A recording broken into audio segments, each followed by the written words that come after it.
Hey everybody. Say hi, Brett. Hi. Everyone, welcome back to the channel. I am currently on our ridge right now, doing a little crop scouting, checking to see how second crop is coming. Starting to bloom, and I haven't been up here for a couple weeks. Check on the beans and the corn and stuff. So we'll see if we can't take a peek at some stuff here.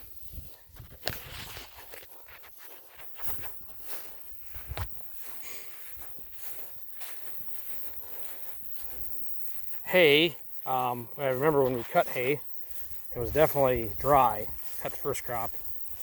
And we got rain, I think, a week after we got the first crop cut. And the alfalfa is already starting to bloom in spots. See there. It's a little stressed. And you can see it's kind of got a yellow tinge to it. But I don't know how long I want to wait. You know, it's probably not half bloomed yet. Actually, it's not half bloomed, but we could probably wait. We probably will wait another week yet because we won't cut it this weekend. I'm going to get everything ready to go as far as getting the spine hooked up and the baler hooked up.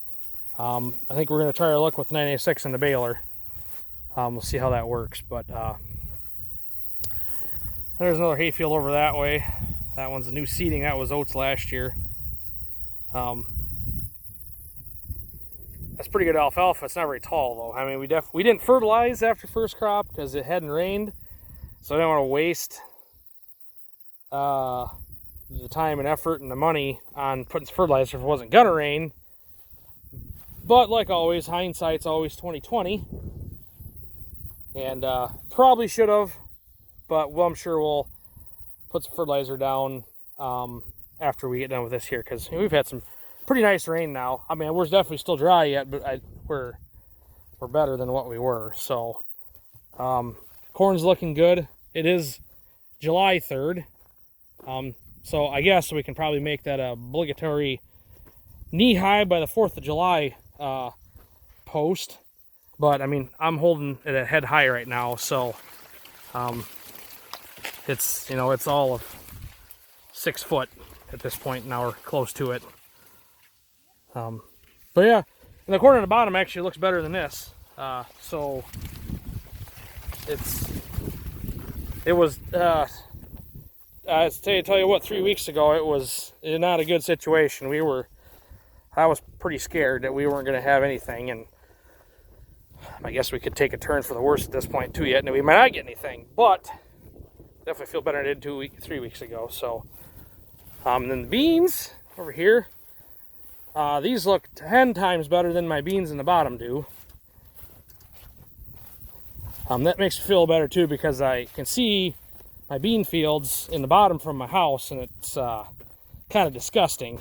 And these look way better. Thinking that possibly the reason up in the bottoms don't look as well is because we didn't take the corn stalks off them. And these, well, I shouldn't say it.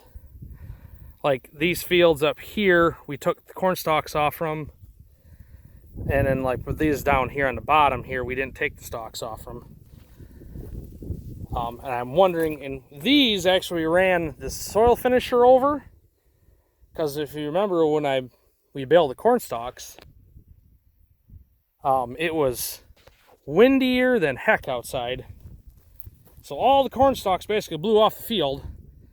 And then when I was actually disking them up here, these fields down here that I hadn't had any we didn't take the corn stalks off. It was windy that day too, so all the corn stalks blew off the field. So there was virtually no residue to interfere with the corn planter at this point, and we don't have row cleaners on our corn planter. But up in our bottoms, obviously the wind doesn't blow up there because it's tucked up in a valley. And so to run the soil finisher over them wasn't going to work because there was too much corn stalks and the fodder in it it would plug up the corn or the soil finisher. So up there we basically, and it's rocky, real rocky stuff. So we literally just took the disc up there and ran over the disc a couple of times. So it did a real good job of getting the dirt worked up. So I'm thinking that's probably one of the reasons. I'm sure it'll probably come out of it up there, because normally we have really good beans in the bottom. They usually get pretty tall, and they yield pretty good. A lot of times they fall over because they get so tall, and so then it hurts the yield. But up here usually they don't get extremely tall. I mean, obviously they're going to get taller than this, but they normally don't yield quite as well, because the soil on the bottom is more fertile, because of obviously gravity.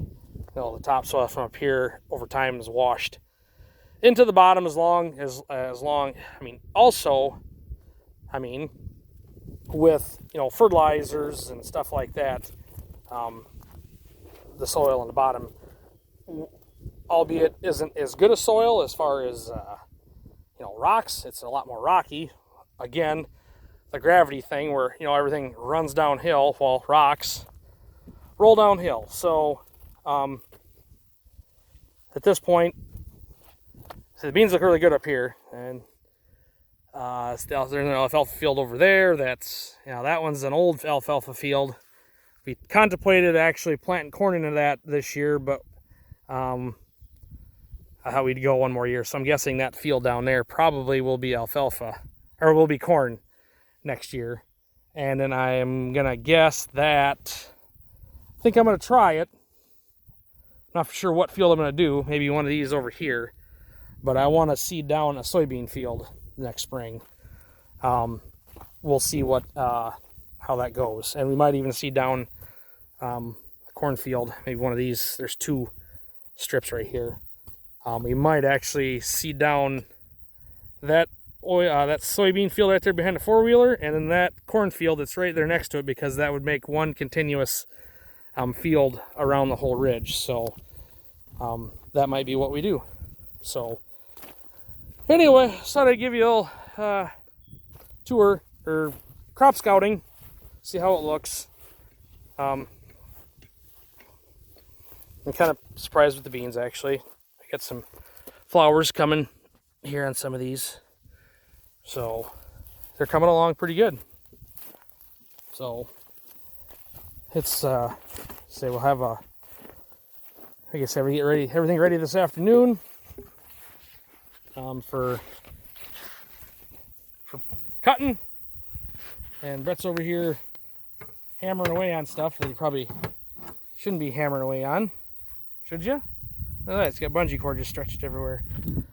So anyway, you guys all have a pleasant 4th of July holiday, and stay safe. And you guys like what you see, let me know. If you like it, something else you want to see, let me know, and I'll see what I can do. And yeah, like, share, comment. I would really appreciate it. Kind of like to see my YouTube page maybe get a few more followers. Anything fancy. I mean, literally just from my phone. I contemplated, getting a separate camera just for it. But we'll see how that works. So, anyway, we'll talk at you later.